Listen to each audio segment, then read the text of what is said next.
Well, she's only a little baby, and she sits there looking all happy, eating a bit of toast. I drink my little cortado, walk through town, a little bit. What's that called? I was just thinking you before, you tripped up and saved a what do they call cortadas? Cortado.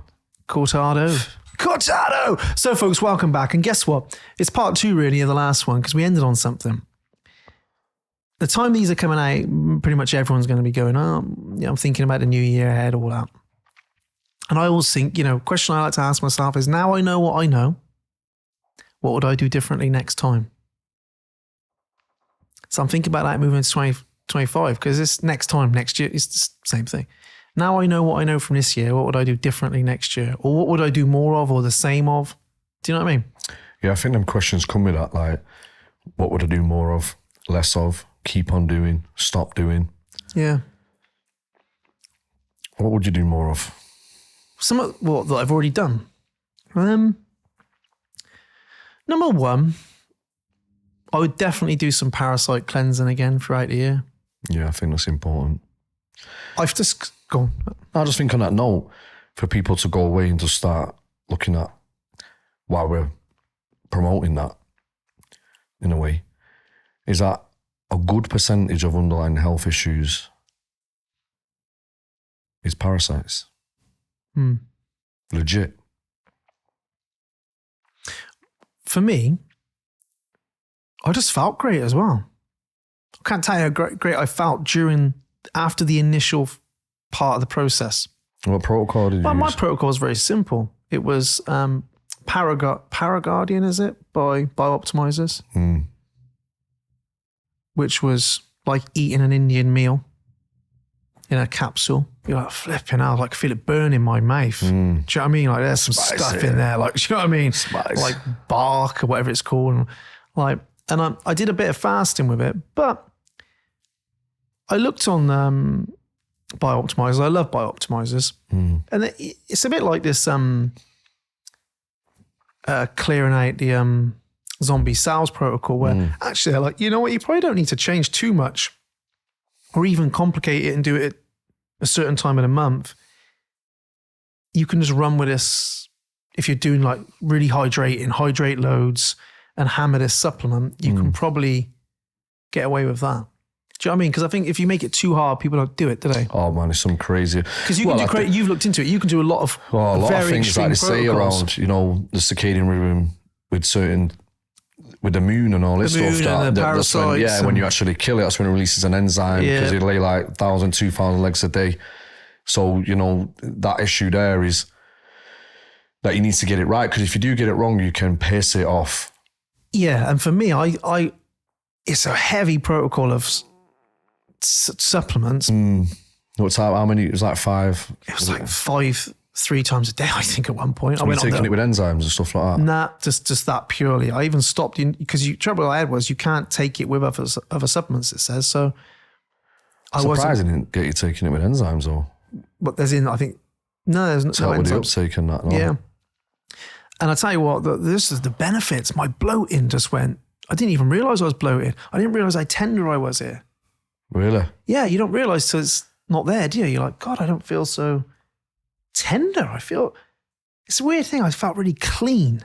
And I'm not somebody, I don't think, who can fall easily into the placebo effect. It's like, I was like, I'll just give it a crack. Well, I didn't expect that. I was like, bloody hell. After the first few days where I was thinking, my stomach's not happy. It wasn't happy for a bit. I was like, God, I feel clean. My cravings disappeared. You get in sometimes a bit tired from work and you're like, let's have a chocolate biscuit. I didn't even want it. Wasn't thinking about it. Like my cravings just dissipated. And it was good just for that. I lost a little bit of weight and I felt healthier. It was mad. And I did like 2 months on a row in the end, didn't I? Yeah, you did. You done well with it. But I remember having a conversation saying you probably need to look into this, mate. Because I remember you just didn't know what the fuck was going on. We talked about this in another podcast that I think, especially with modern day healthcare system, they're treating the symptom and not the cause. You can't keep treating the symptom in order to improve the situation. Got to get to the root of it, innit? And I think that's what you did, mate. Got to the root of the issue. And as a result of that, man, you turn your health around, right? You're feeling good and you're not having any more of them like flare-ups and hives and stuff like that. I remember we was at that mastermind. Yeah. And I was like, you've been bit in the bed or something. Yeah. You're in that posh hotel. Yeah. And there's me and the shitter down the road, like, I feel good. Yeah, that's how it started in Glasgow. I was in that hotel room and I was like, Ben, I think I'm in bit or something. I'm itching like crazy from my inside of my leg, wasn't I? Yeah. I was like, bloody hell. Then on the train on the way home, I was like, having bits. Honestly, my leg, my face, my lip, everything was swelling. I was like, oh, fucking hell. Went to A&E. I think I'm having an allergic reaction. They're like, yeah, I think you're right. You need some stuff. So they get, pumped all the shit in me. It brought it all down. They went, go and see your GP kind of thing. But the next day, it was all back. And that's when I ended up in this cycle of having bloods done and my inflammatory markers were through the roof. And they're like, bloody hell. So they tested me for all these other stuff. And I was like having this autoimmune, a response every day. I actually look back to some of the original podcasts when they come up and I'm like, fucking hell, I looked ill actually. I was looking at some this week and I noticed it. Yeah, my face and that bloated and puffy. And I was like, oh God, I felt shit. I felt shit for a long time. Do you know what it opened up in me actually? I didn't really talk about this at the time, but massive health anxiety. Yeah. I got obsessed with my health because there's this danger for me. I've shared this, that I will get obsessed. And because no one had an answer for me, they're just like, yeah, your inflammatory markers are huge. So they test you for cancer and all that sort of stuff. There's 2 different types of inflammatory markers in there. They tested me for a lot of things. And you went to town, you got a right on that, didn't they you? did really well. I'll be honest. Practice of good medicine. Practice good medicine. Good practitioner, yeah. But they were like, there's something wrong with you, but we think it might be viral, think it might be an infection. They were just trying to figure it out. But it went on for so long and I felt so ill, like I have an allergic reaction all day, every day. Like if I play with Ari and wrestle and that, my arm would just swell. But these would go tight on me, these things. They're a bit baggier now than they were, but they were tight on my wrist. I couldn't play piano, I couldn't stretch.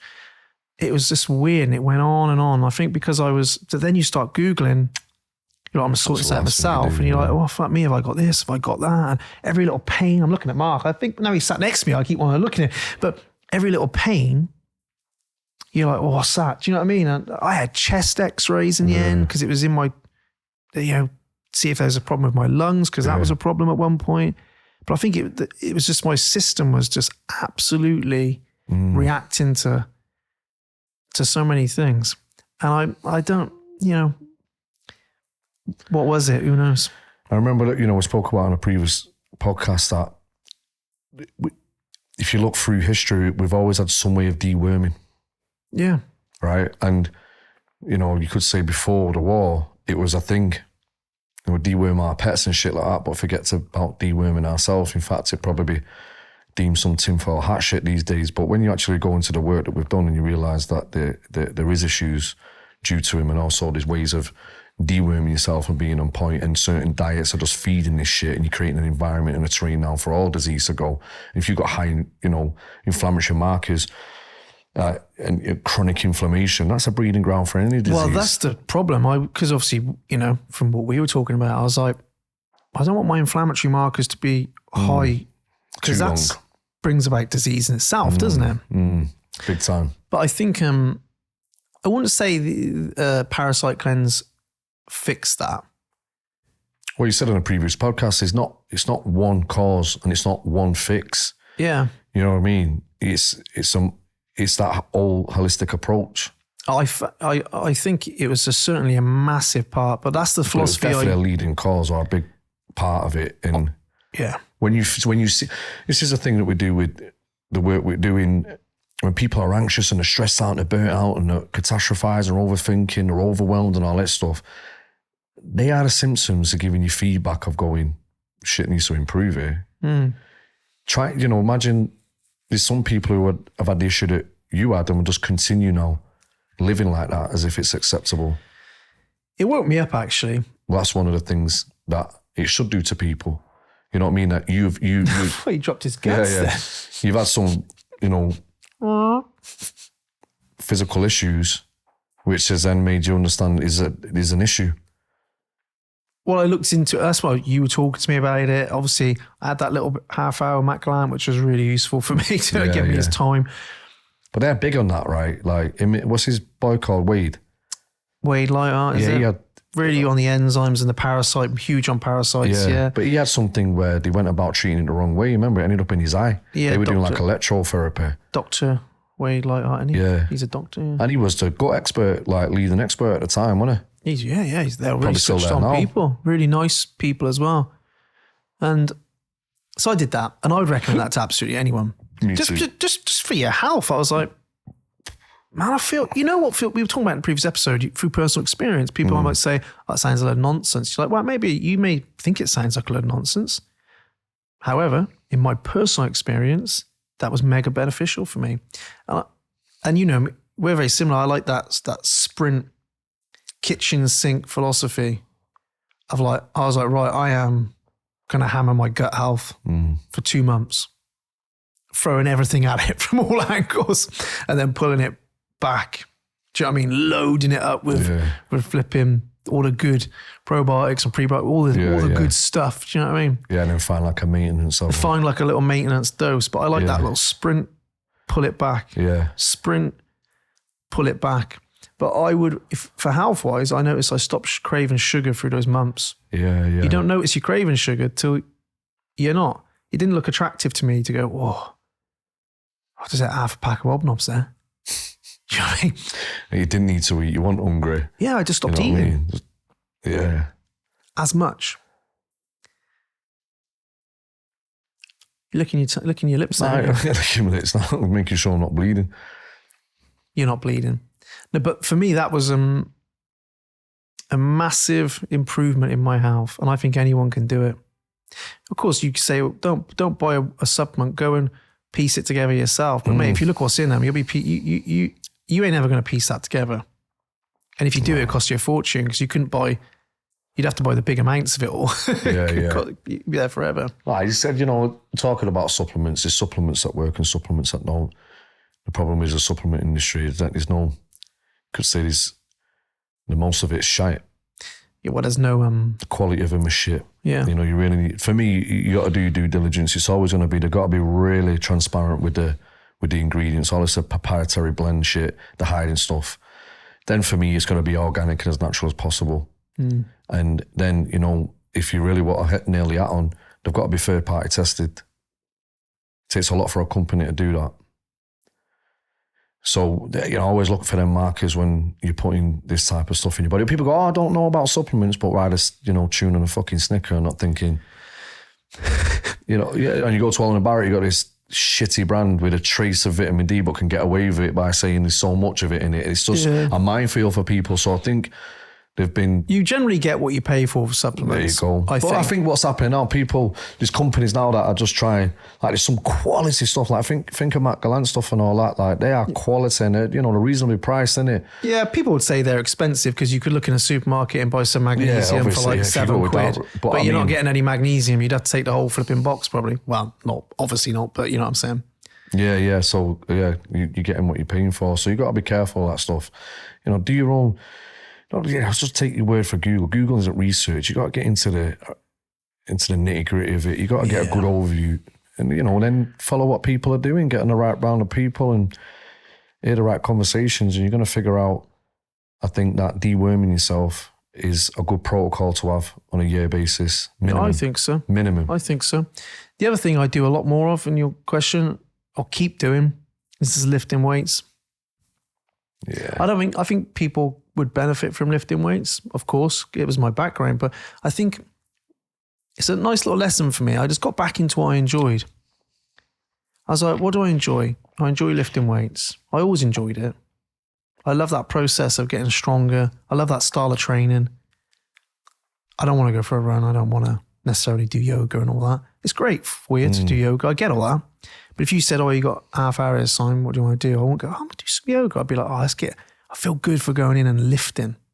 I think I got away from that. I was doing that thing where I was doing everything from home. And I had this idea that I'd live everything from home. I'm going to get the sauna put in, get the plunge, my gym. And I was like, I never leave my home. I go to work, I come home. I like going to the gym. I like being in there.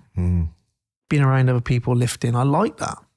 And I don't know why I got away from that. I do, because it seemed easier and simpler, and that's what everyone does, right? If you can train at home, train at home. But getting in the gym was absolutely brilliant for me. I think it was just, it's for some people, it's not the gym, it's other things. And I think I had to drop my own, to drop my ego a bit, because it's not nice to be shit at something you used to be good at. You know what I'm saying? Like, I used to be good at this, and now look at me, I'm pretty shit, ain't I? Like, I was just the in-shape kid in the gym. Now, like, I'm not, am I? No one's asking me for advice today. Do you know what I mean? Like they used to. God, what are you doing, mate? What are you eating? What are you lifting? Yeah. You're like, yeah. Because I was in, no one was asking me. Yeah. And that's the ego thing, isn't it? It's really hard to go back to something and start again. But that's what I had to do last year. I had to start again with my health. Man, I think there's a lot of trends at the minute with hacks and shit. But I think having fun and doing things that you enjoy is underrated. I don't think it's addressed enough. And I think this year especially, I have had the lowest lows, but the highest highs. To tick some massive experience up in bucket list, but also burying your mum in 1 year, has created that fine balance.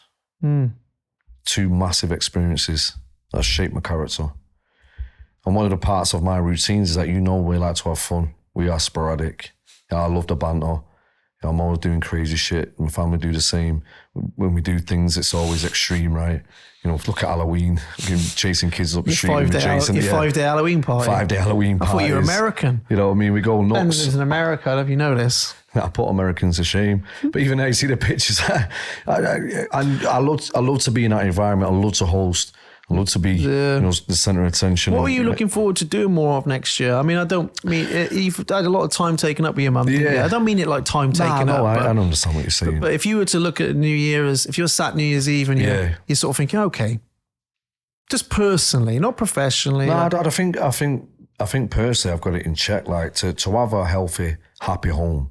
My relationships, like I'm going to struggle to improve them, but I know there's an opportunity to do it. It's going to happen. But micro gains. You see the way we work it, don't we? Like I've put so much into family, and I put so much into relationship. I put so much into myself. It's a good maintenance level, and I'm, it's all right working towards things and achieving things. But I think the most challenging part is maintaining. You stop and starting stuff. All right, I'll start again. I get there. Okay, I let it go, and I'm back to square one. I let it go. Or you just lose the pulse a little bit. Maintaining a good, healthy, happy home. Maintaining good relationship. Maintaining a good quality training. It's not necessarily a big goal in that for me. The maintenance side of it is where the challenge is, and and enjoying that as well. Although this year with my mum, all the work I've done in the years before put me in a financial position where I actually could do that. And if that's all that was for, that goal, that's cool. But, the way I have to test myself now for that maintenance to actually drive is business. You know what I mean? And I got some great opportunities on the table, but I think for me, it's that challenge of what we're working on right now. And this stuff that we're doing. Taking this to the highest level that we can go, having these quality, on the other podcast we're talking about, let's get into corporate, let's get these conversations on the table that need to be had that are necessary. Yeah, bigger health issues. All this and having a major impact. Like, I think the time has come for us to be at the top, and be in that circle. So I really want to massively improve my network. I really want to improve the people that I'm around. And, how that materializes will be different to how I see it, but more importantly, I'm just playing with the vision right now, because I know that when it's something at this level isn't just gonna click into place. No.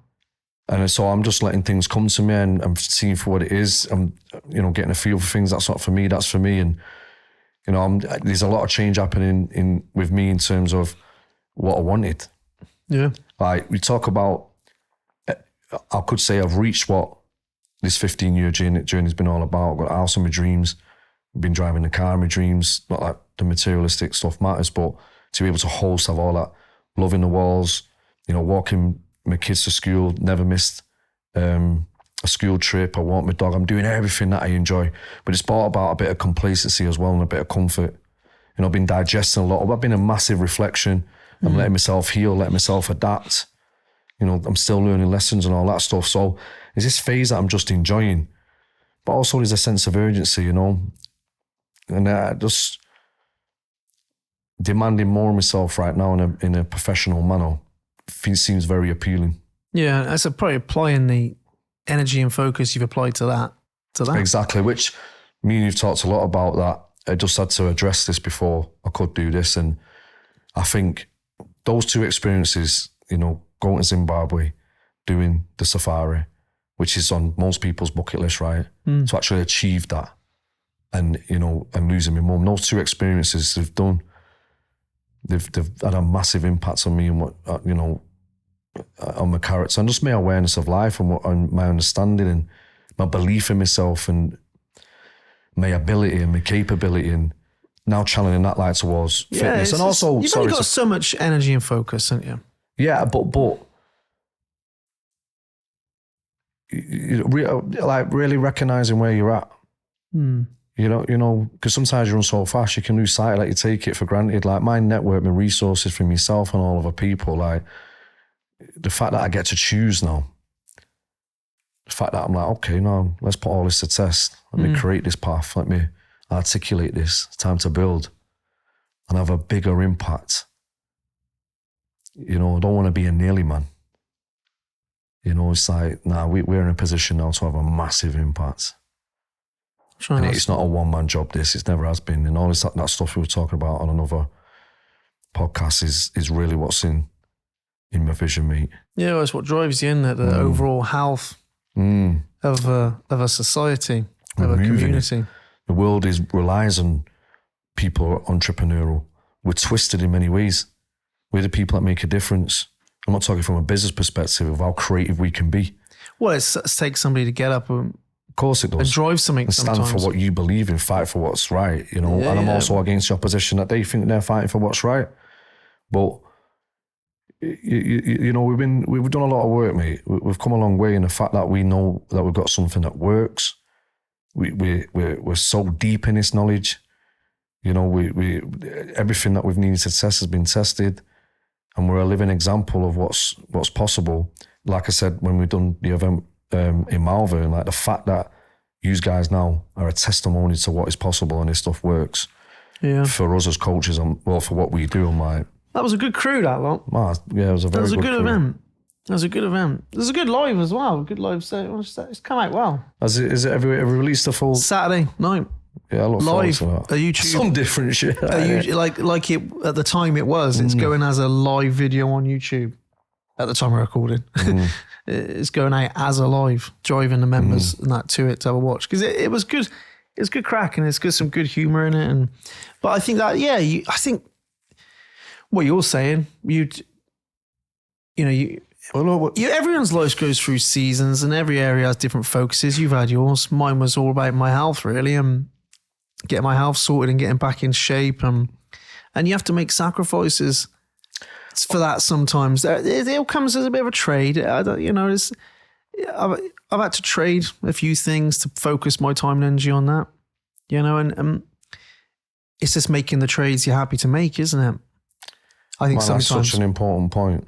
I was speaking about Lisa to this before we come up here, and I was saying, in fact, the community loved it when we spoke about it the other week, where I was like, stop thinking that you have to stop and start something. What are you willing to exchange? I'm willing to exchange feeling like shit for feeling better. I'm going to exchange for having low confidence for confidence. And when people feel that trade-off in is the way the universe works, highest frequency wins, what frequency are you willing to trade? Yeah. What are you willing to sacrifice? Yeah. In order to have what you want? I remember years ago we done that thing with Paul. He's like, what? I put something about cliche at the time. He's like, I'm willing to let go of good to be great, but there's so much truth in that. Like I'm willing to. It's harder to let go of good. Of course it is, but you can see where I'm at. Like, wow, most people would be happy with where I'm at. I'm like, I'm just getting started. But that is the entrepreneur thing. I spoke to a lot of business owners the last month, as you have, and there's this idea, a lot of them coming in really successful, burnt out, want to perform better, and they've usually had some advice, which is you need to slow down. Yeah, it's that drive that you need to switch that off, because it's like, and they start trying to switch off this drive and go, I'm going to be content. They say all my problems are, because I'm so driven and that. It's like, mate, if you're trying to switch that off and pretend that you don't want things, that will burn you out even more. Yeah. You can't turn that off. You got to use it more skillfully, and you've got to build the capacity to be able to use it. But you don't turn it off. I mean, you turn it off at night, when you want to switch off and be with your family, but you don't turn off that. You don't stop pretending that you don't want to achieve things, because a huge amount of people walking around planet Earth are always looking to make more of an impact and build things. A lot of people aren't, and that's fine. You don't understand that conversation. But this idea that you have to be content or driven is an absolute joke. We spoke about it loads of times. No need to recover it again. Both. You can be, you can be content and you can be hungry and happy, all those analogies. But I don't think you can have to turn that off. I think if it's in you, you've got to follow it. It's like human nature to build and create and do, as you know. Like you taught us that curiosity is one of the main drivers for optimal health. But a child says, I want to build a sandcastle. I want to build this. You don't necessarily say I want it, and you up and build it. Like that. And this is a problem with the systematic goal that we have of go to school, go to college, go to uni, get a decent job, get yourself a mortgage, have a family, have a child. You get to 34, he's going, fucking hell, what's the next checkpoint? Retirement. Yeah. And that's for some people, they're happy with that, and that works for them. Yeah. But for the most part, they ain't. Because that is going against Mother Nature. It wants curiosity. It wants a sense of adventure. It wants purpose. Now, they might be content in what they're doing and providing, but usually when we speak to them people, it's like, oh no, as long as my kids are all right, I'll feel like shit. Well, yeah, that's a dangerous place to be. So, look at our evolution from where you started in a hall with 4 people, just trying to figure some shit out and make it practical for your own good, the way that's developed, all the way to now, having the app, self-made, great, what's his name again, sorry? Ollie. Ollie, the people he brought on board, bringing us together, high performance mind for business individuals. Now we're talking about neurofeedback, advancing it all the time. If we just stayed in 7 days and stayed there, not only were we involved, it becomes stagnant and dead. Yeah, you're bang on, yeah. So, this is what you're saying about the older people that you finger with. They have still got all that. It might not be to create a business. It's just curiosity going, I'm going to do this. I'm going to do that. Go there. And I want to experience this. When I was in Zimbabwe, most of the people that we were meeting, because it was, these are, we'll say high net worth trips, but it's that level that people just wanting these, life-changing experiences. Okay, the most people I met, they're all retirees. You could smell the money. Oh, just done 2 weeks there, 4 weeks there, 5 weeks there. We've just done Botswana. We're off to New Zealand. I'm like, that's me. That is me. What? No, do it now. Don't wait. Yeah, exactly. And when I have an experience like death has always given me an urgency to live. Don't know why it's always, been that way for me. But when you have an experience like Zimbabwe, I'm like, man, I'm playing small. So would you do more experiences this year? Oh, come on, man. That's what I've been doing the last 15 years. Yeah, but would you say you're going to nail it? Yeah, bigger ones. So, another one I want to do is get in a motorhome and, do Europe with the kids. Is that what you're growing the beard? Yeah. Just little things like you're looking going, wow, I didn't even know this was a thing. Stood at Victoria Falls, feeling the power of that water. It's an experience. And this is what I was saying about the animal kingdom. They don't communicate just with language. There's energy, there's all this type of stuff that they're a bit naive by. And how do you teach that to your kids? You got to put them in the experience. What show them that is, to think big, to actually understand that there's so much available, never to play small, which I think we're doing a good job of. But, as you know, side parenting is the most difficult job in the world, but it's the most rewarding. Yeah, it's challenging. I wouldn't say job, I would say role. And, I think the reason why my relationship, me and Lisa, and the way it's so healthy and happy is because we're always doing that on ourselves. We're always evolving. Lisa's got a thing going on with her shop. She's having to get out of her comfort zone and do all the stuff. And for the last 10 years, she's had the opportunity that we worked a relationship, that she's been able to be the mother to the kids and have that full experience. Like, you can't take that away from us. And all that things matter to me. And this is what we encourage in Unbreakable. Like, what is it that you want? Like, what are you wanting to fight for? What are you about? And then build your life Around out of that. Fuck the status quo. Yeah. Why Not even do you wanna around follow it, that? is it? When you think about it, it's like out of it. Yeah. So you talk about family, experiences, and you just try and build a life that contains from those things. Yeah, and and values. Yeah. and well-being and and service. I think when you look at planning a year, if we're saying what we're going to do more of this year, it's like, look at a year and think, people are like, well, there's loads of little things. What's your one word for the year and all that? And I like that kind of thing. Oh, well, it's going to be health or this or.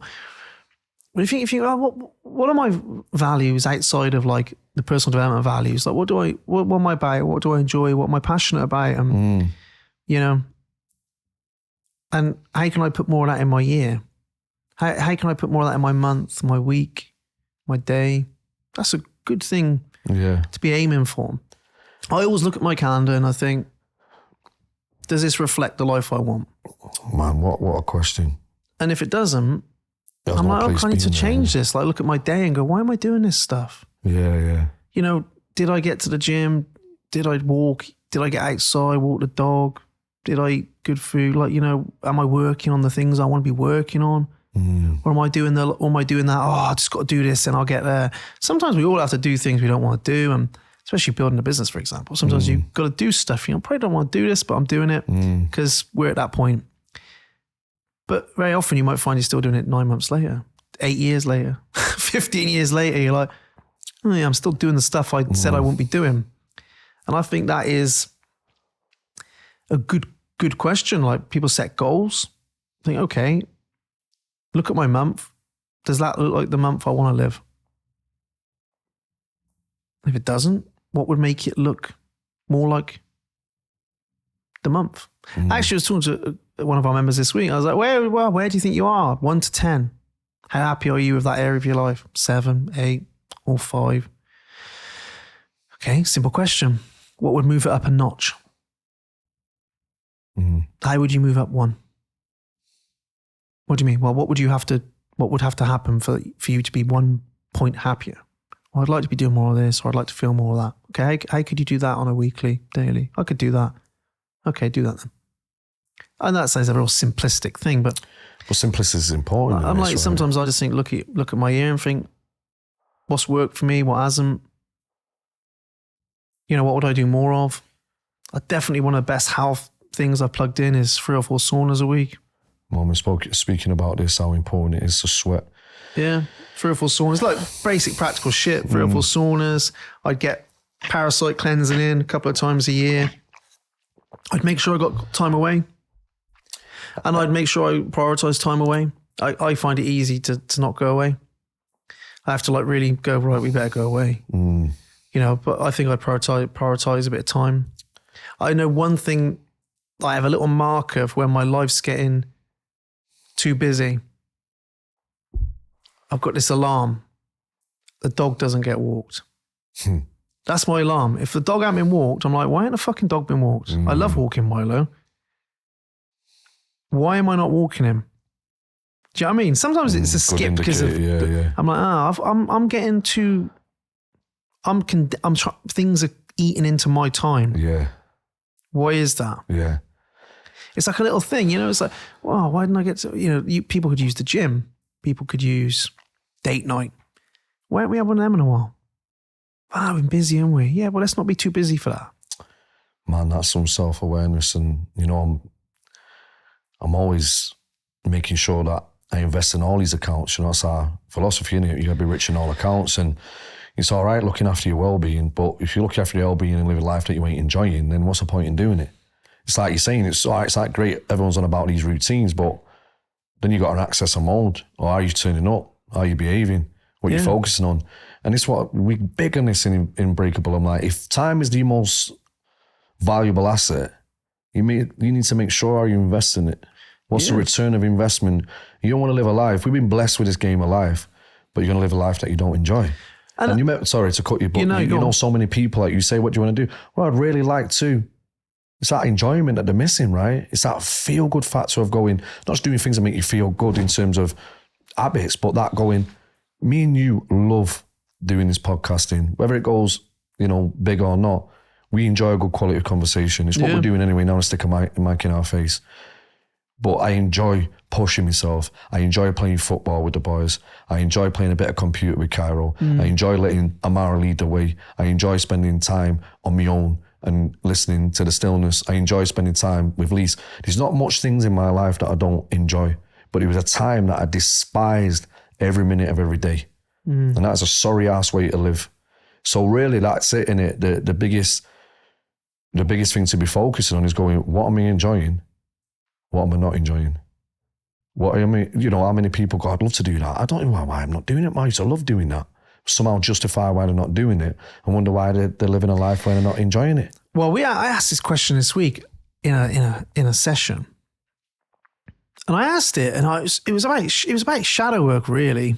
But the interesting thing is when you're talking about things like shadow work, very often you realise, there's a lot in here for me as well, isn't there? Because the advice you're talking about is something that you probably need to hear. Do you know what I mean? It's a wonderful little paradox, is it? I don't know. But I think everything we do is like, fucking hell, I'm talking to myself now, what? Hang on, let me just move Mark's comfy pillow. But I was like, what is it you really want?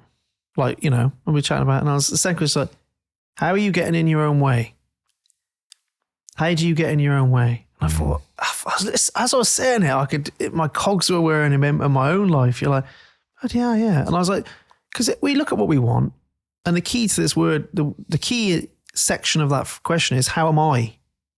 Because we just look at, I can't have that because, don't we? We start going, well, the thing is, the time, the kids, this, to that, and the government, and it's like, yeah, I want that, but all this stuff's in my way. I'm like, yeah, all right, that's probably might be in your way. But how do you get in your own way? And I think if we're honest, we all get in our own way. Come on. That's probably all the time. Issue for most people. It may be an internal thing, an external behavior thing, but we all get in our own way. And I think that's we've turned this episode into questions, but questions are useful. So what do I want? What do I truly want? How am I getting in my own way of that? The other thing is like, what do you want to do? What did we say that last question was? Well, how am I getting in my own way? No, the one before that. There's about 10 before that. Don't you fucking Mark. How am I getting in my way? Yeah. It was how do I get in my way? Before that we were talking. Anyway, people listening are obviously like, yeah, I know. I can rewind. Just rewind the last 3 minutes and let us know what it was. But I think how I get in my own way is a useful question. I think, forget the other one because we can't remember that. But it's like, what is it I value and how can I build out of that? What do you mean? You're talking about what do I want? What don't I want? You're talking about them questions? No, I'm talking about the question we said was, does my calendar reflect the kind of life I want to live? That's the one. Because if it doesn't, how does that change? Like if I value health, it should be in my week. These are just the cues I use in my own life.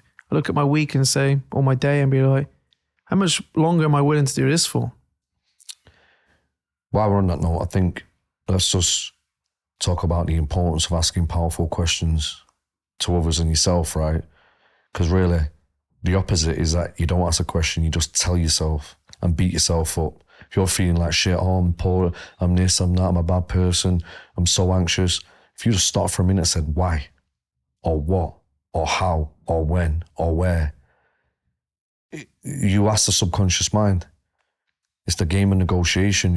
A copper doesn't get a suspect and go, "Ah, you little bastard, I know you was there in that corner, I know you threw a brick through that window." They come in and go, talking from personal experience there, man. Yeah. Well, what do you want? That's why you go, no comment. No comment. But the point being is that you're only going to get to the deep answer by asking yourself the question. So I suppose that was this episode is that you got a little insight of how me and you operate when we're playing with the mind. Okay, cool. Coming to the end of the year, what's working, what's not, what needs to improve, what do we need to stop doing, what do we need to start doing? How much enjoyment's in my life, which account needs the most investment, which pillar is the area that needs the most improvement.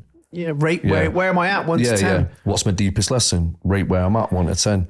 What's my next? How can I go up a point? Not how can I get 10? Yeah. What would increase it by a point? I think that's a very, very important point to make, because people are at a 2 and they see themselves at 10 and it becomes so overwhelming that they end up doing nothing. Yeah, it's like, how And can I we're go always 1? like, no, it's the next step. You know, it's okay if you feel like shit, then we're not going to work on getting, like, you think of the information we're giving the 5-day to someone that's on the last task of level 3. Yeah. It's still the same thing in getting them out of the comfort zone, giving them education, giving them a skill, giving them an insight, demanding more of themselves and all that in terms of how it works. But we're meeting where it's at, like, before you understand, or before we get into this stuff, you got to understand, like we did in the gym, you got to understand how the technique, how to squat before we put any weight in the bar. Yes, you feel like shit, but what we're going to do now is put a decent routine in by improving physical, mental, and emotional accounts. We forget the power of looking at them in separate accounts. We like that because it breaks it down for people. Yeah, it makes it How easy. you're feeling, how you're thinking, and what's your current physical state and how you're showing up in the world. So in the morning, if you ain't prioritizing your well-being, not a routine to go, oh yeah, I'm doing a routine, actually investing in your energy, in your well-being in the morning, people would underestimate that as a next notch to go from 2 to 3, that they're already on the path to actually number 1 was, which I always say is probably the toughest step, is acknowledging, accepting that something needs to improve. And I think that's actually a good point to end on, because some of these things bring up conflict in yourself. And I was talking to a client of ours this week about coaching, who's a coach, really amazing coach to be fair, and just sort of starting out a little bit with it. And I was like, talking about sometimes difficult clients, not as in bad people, just like maybe it's not going how you want it to go. I was like, you can't be afraid of conflict. And actually in coaching, as often people don't like those conflict-based conversations, because you feel like you've got to, no, you should be making me feel better and you should be building me up. But sometimes there is a time and a place where you're going to have conflict. I don't mean like aggression or anything like that, but it can be just like pointing out the reality, helping them see reality, you know, and then saying, well, for example, if you're a 7, you think, oh my God, you almost don't want to know you're a 5 or a 4, do you? I think it's a tough number 7, because it's like you're there, You're banned, rather yeah. be a 2. You know, Yeah, but you know, sometimes you rate and go, oh, my life's a mess, or 2, I'm all over the shop. And sometimes you have to know that. You have to have that, like, hey, if you carry on doing what you're doing, if 2024 builds momentum into 2025, into 2026, 2027, you know, where are you going to be at 50? Where are you going to be at 45? Where are you going to be at 55, do you think? Mm-hmm. And let that sit, because someone's like, oh God, I don't want that. Okay, well, that's good. You don't want that. So what can we do next? What do you have to start doing, do you think?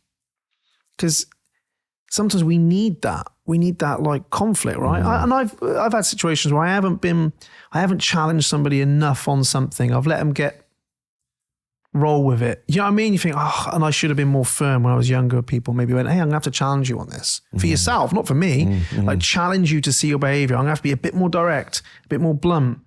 And I think with ourselves sometimes, we don't have to get personal and beat ourselves up, but sometimes we need to hold ourselves to account and say, okay, I don't like what I'm hearing. You know, I don't like the feedback I'm getting from myself. But, you know, it's time to do something with that. Because you can avoid the conflict, is what I'm trying to say. Yeah, and you can cut through that. That's what I'm saying about the power of question, that some people, you know, who haven't got the skill or the awareness around asking them questions, that you just end up telling yourself and beating yourself up, I'm shit, I'm at a 2, my life's shit. And without that question, you can't then go, that's why we say it's okay when you're at that point. No, sorry, I don't mean it's okay. I mean, if you're at that point in what we coach, it's like, yeah, but what's working? What was a win today? Where did you actually make improvement? Yeah. The fact that you're actually acknowledging it, and that fact that you're probably at a point of breakthrough here, and this is what you need to feel to actually then go, I need to take responsibility, or I'm actually going to put some time and energy into improving my situation. You're just blindsided, ain't you? You're just so focused in on the issue and the problem. A simple question can give you that observation and zoom out. Yeah, I think you're right. If you keep if you're just constantly beating yourself up, you're not asking a question. You're telling, you're shaming, you're blaming, you're moaning, you're complaining. It'd be like if imagine you were talking to somebody else. And you'd just be going on at them, wouldn't you? Yeah. You probably wouldn't do that, would you? You'd probably say, well, what is it you want? Or how you feeling? What is going on? You're trying to get some information out. And you're right. I think that's where a good journal comes in. Sometimes you just go, okay, I'm going to ask some good questions and try and be honest. But sometimes we don't like to get down and look at our lives because we don't want to see maybe how much we're struggling. I didn't really want to see how bad my health was. I didn't really want to see that possibly I wasn't looking after myself to the best I could be. I didn't want to see that, do you? No one wants to see that. But when the shit's hit the fan, you started asking the right questions, innit? You're like, how can I got interested and curious and what am I doing wrong and how can I be doing better? And I didn't really want to, and it took time and you don't get the results you want immediately, do you? But 9 months later, you're like, actually, through that inquiry, look, did you know about parasite cleanses 2 years ago? I'll take it serious enough. No, of course, you didn't have to know about it. There you go. That's one of the main things. Yeah. And I think just having the courage to look at it sometimes, just be honest without beating yourself up. I think that's where tracking comes in. So we don't want to track. I say this all the time. People say, I sleep terrible. Oh, right. Do you track it? No. Well, how do you know? How do you know it's improving? What you measure improves. What's that? What you measure and record improves dramatically. Is that it's not Pearson's law? It's something. But it's like, find something worth measuring in your life, I think. Something to everyone could measure in 2025 is heart rate variability. Measure a little bit of sleep. If you want to improve your well-being. If you want to improve something, you measure it, don't you? I think people are doing it by default by going and measuring how shit my life is. But we're not really measuring it by a metric, are we? We're kind of measuring not by a metric, but measuring going like every day, this is what you're following, this is what you're graphing it. You're like, it's shit. And if you're going to, suppose if you're going to focus on how shit your life is all the time and you ain't measuring it, you ain't tracking it, you ain't doing anything to improve it, that's exactly where you're going to stay. Yeah, like the more you get, the more feedback you get, the more you improve. And the slower the feedback, the slower the improvement. The faster the feedback, the faster. Obviously, you've got to have quality and all the rest of it. It's not just that simple, but that's the wonderful thing about a lot of smart devices these days for someone's health. You can pretty much track some basic numbers. Anyone in health tracks HRV, right? Yeah, quickly before we wrap this up, but explain what HRV is for those who don't know. It's the heart rate variability. It's kind of the measure. It's the variability between your heartbeats, isn't it? The time. Yeah. And it's your nervous system. For tracking stress. Yeah, so if you're looking at it, you want it higher is generally better, isn't there? Yeah. It's all independent to the individual, because what's your heart rate variability? 20s, 15. See, mine's 30s. Yeah. But I've trained people 50s. A bit higher, yeah. It's kind of, yeah. But it's one of those things you want it to go up, because people confuse it with heart rate, don't they? But it's not that. But you want it to be going up, really. But it's a nice thing to track. You can see how much stress your nervous system's under. So if mine's dropping, I'm not recovering from the stress in my life. That's it. And if it's rising, you could say I'm recovering quite well, couldn't you? Yeah. And if it's tracked over time, you start to see trends. And if you are in your optimal range, you could say, this is good. But if it starts decreasing, you're like, what's going on in my life? Why am I not recovering from stress? But most people who are burnt out, you can track heart rate variability and you'll see it. If you're effectively training, you see it start to go up. Well, I think I would, if I wasn't being able to track my metric in terms of stress, when I said I was tracking my stuff with my ma, I would have felt that was just a stressful time, not knowing actually I was dealing with it well. You were dealing with it well, yeah. Yeah, it was low stress, high recovery. And I was like, what? You know, if I just assessed myself in the way I was feeling, I would have never been able to notice that. I think sleep as well. People can track sleep well. And tracking's not hard these days. It's not as if you've got to get up and write it down like back in the day. Do you know what I mean? Like back in the day, you had to get up and write in a bloody journal every morning. Now it's like flipping, you can track on a flipping app. It's just there. So I'd be tracking those things. And if you want to improve your relationship, you just find a metric. It sounds like a bit clinical, but it's like, what is happening in my relationship when we're both happy? Oh, we're doing this. Well, let's make sure we just do more of that. See how often we do that. What's going on in the family when we seem to be cohesive and it's all good? What are some of the things that are happening? Well, this happens. Well, let's make sure we try and do those. Prioritize those. They're not usually big things, are they? No. They're usually little things. Oh, what's going well in business? Well, we're doing this. We track sales, track calls. You understand that. You're just mindful of the metric. You metric churn. I think you can apply that to your personal life. When I feel good physically, what am I doing? I'm making sure I hit the gym. I am. Anything else don't fucking matter. Well, you got a good metric there when the dog ain't getting walked. That you obviously something going on. Yeah, and how do I know it's going safe? Dog ain't getting walked. Yeah. Oh, that's a good sign. I'm skipping the gym. This is, I know things are taking over. And a good sign for most is I get a bit snappy, Yeah, a bit short with the kids. That's a big trigger for me. Patience is dwindling. Yeah. You know, I think, why haven't I got much patience there? You know, Bit erratic. no time as a couple. Yeah, These poor can decisions. They can be signs where you're like, oh, maybe just keep an eye on that. And you can notice them and course correct quicker. People might go, I work late, take work home.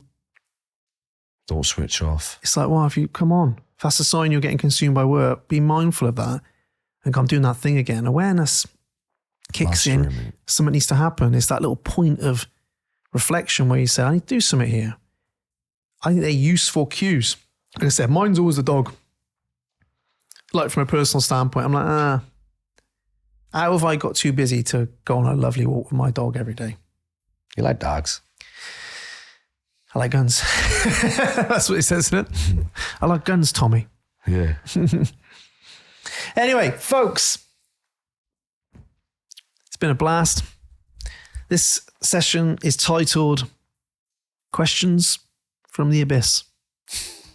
The one about questions. The one about, I'll tell you what though, there's some fucking good stuff in there. I'm going to send this episode to everyone.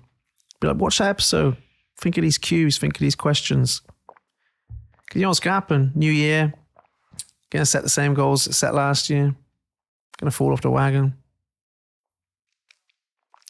Well, people don't seem to realise that happens all year out. People set and forget. Set and forget. Yeah. Set and forget. Oh, I just want to lose weight. That's a bit vague, mate. Why? Yeah. Well, do you know what? I don't feel comfortable in the bedroom. I'm not making love to my wife. I've got limp dick. Now I've got Ben, we can talk about that after, mate. Don't worry. Sure. Yeah. You don't have to talk about it on here. We don't want to talk about it on here, do we? Not right. Are you for real? Mark, you have any issues, are you? Come and sit down, mate.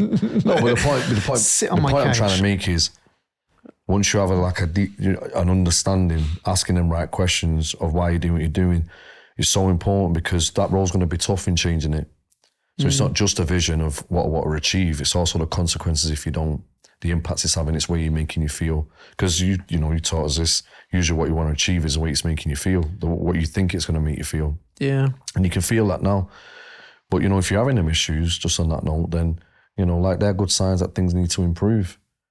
And it can't just be vain. There's things that cost if you don't, ask yourself questions and getting to the point where, if you ask yourself why long enough, you'll get to the answer, right? And don't shy away from that. See them situations as the feedback and signs that are necessary in making change. And, make sure that the vision is something that you want to achieve and not just that you're pulling out of the air. In past programs, you're just pulling them out of the air for no reason. Yeah, I don't set a huge amount of goals anymore. No, neither do I. I just think it's an area. Just an important one. I'd rather pick a really important one. A really important area to work on. The other areas are still going to get looked at and move forward, but I'm like, that's probably an area that needs more work than another, or more curious about improving than another. I've set loads. What area of your life requires the biggest transformation? Go after that. Go after that. It make the biggest difference. Yeah, big question. Like, it's easy to avoid the area of our life that needs the biggest transformation. Isn't it? Hide out where we're strong. I kind of thought there was a fish tank behind you then, but it's not. It's just a new ornament, I'm sure. Or if I just never sat here and looked at it? Questions? Good level of a distraction, this fellow. Guys made conversation like, is that a fish tank behind you? Well, I was looking at the time there quickly because I thought I'd just check the time. I was like, oh, what the fuck's that over there? Looks like a whiskey bloody tray. After. Well, Ben, It's been a pleasure. You're an absolute genius. I've enjoyed every second of it. This episode has been a blast. And we're going to say goodbye now. I'm going to have some H2O. High quality H2O. It won't be high quality. Is this Buddha with a set of headphones on here? Yeah. Mate, you're creative, mate. Buddha Love with it. some headphones and the weeping female version of Buddha, is it? Opposites attract. Buddha wasn't a female, but there'll probably be a film about Buddha soon, and he will be a female. Got to keep it inclusive, do you know what I mean? Why can't Buddha just be a male? Why is Buddha just a male? I don't know, maybe just because he was. And on that note, All right. Goodbye, folks.